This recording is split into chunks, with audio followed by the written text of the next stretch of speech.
Hi, welcome to Watch It Played. My name is Rodney Smith, and in this video series, we're learning the two-player game Star Wars Legion, designed by Alex Davey and published by Fantasy Flight Games.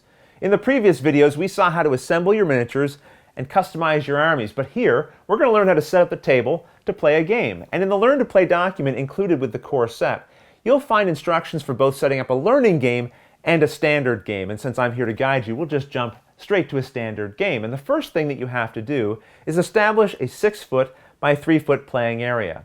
And the red surface that I have here is about 5.5 feet by 3 feet, which is close enough, especially when you're just using the core set, which has fewer models than you'd find in a standard army.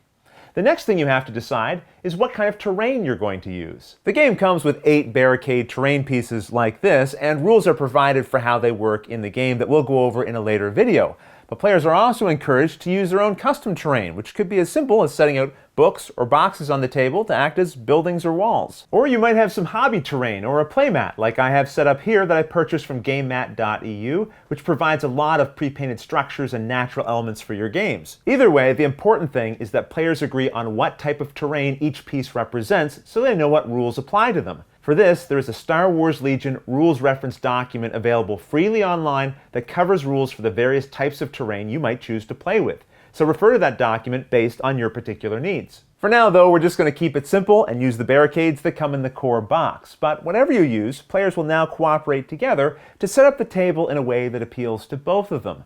But if you're having trouble coming to an agreement, then you can use the competitive terrain placement rules. This has the player with the lowest value army place a single piece of terrain from what's available, and then the next player will do the same, and back and forth you'll go. If both players' armies share the same value, then just flip a coin to decide who starts. During this, you'll also need to use the range ruler, and we'll see more of it later, but it has these markers on it to indicate the 4 different ranges. 1, 2, 3, and 4.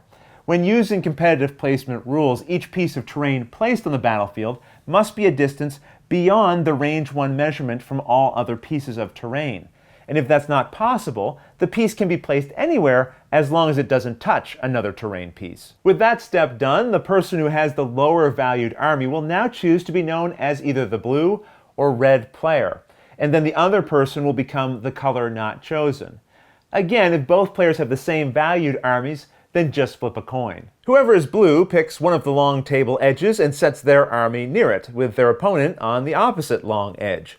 So in this case, we'll say that the Rebel Alliance is the blue player, and they chose that edge, and that means the Galactic Empire is red over here. Now it's time to get out these battle cards, and they come in 3 different types: objective, deployment, and condition. Shuffle them separately into face-down decks, and then deal 3 face-up from each in a row like I've done here, so that they're upright relative to the blue player's side of the table. Any undealt cards are then returned to the box. Now, through a process of elimination, 1 card from each category will be left to determine the objective of the game you're about to play, the areas that the armies will start the battle in, and any ongoing condition rules that will be in effect. Starting with the blue player, they pick any one of these 3 rows and eliminate the leftmost card there. So perhaps they read these conditions and really didn't like this first one. They can pick this row, and then that leftmost card will be removed. Now the red player will get to pick a row, which could be the same or a different one. Perhaps they don't feel confident about the first victory condition, so they choose this row, removing this card. Now blue goes again, and maybe they don't like this second victory condition either, so they pick this row again, eliminating this option. The red player now gets one last pick, but note that if 2 cards have already been eliminated from a row, that row cannot be chosen again. So they can't go here, but perhaps they choose this deployment row. In this way, each player gets 2 picks, though you can choose to forfeit either or both picks if you like. At this point, the face-up cards in the leftmost positions of each row become active for this battle, so you can set them near the play area and remove the rest. Now check to see if the objective card has any special setup instructions, and then do the same with the condition card.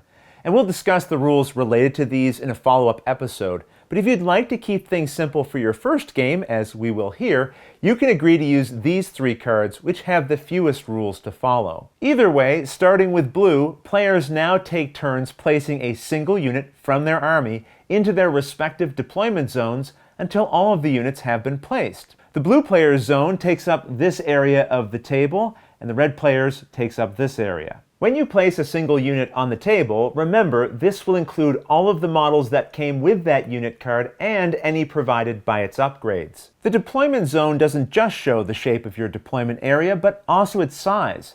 Any numbers that you see there relate to the range ruler. So this space goes out a range of 1 from blue's long edge. This means that player's models could not be put beyond this marker on the range ruler. So in the situation we have here, we'd have to push this model back a little bit further. As we'll learn later, each unit has a leader model, and all other models in its unit must be placed no further from it than the distance covered by this Speed 1 tool.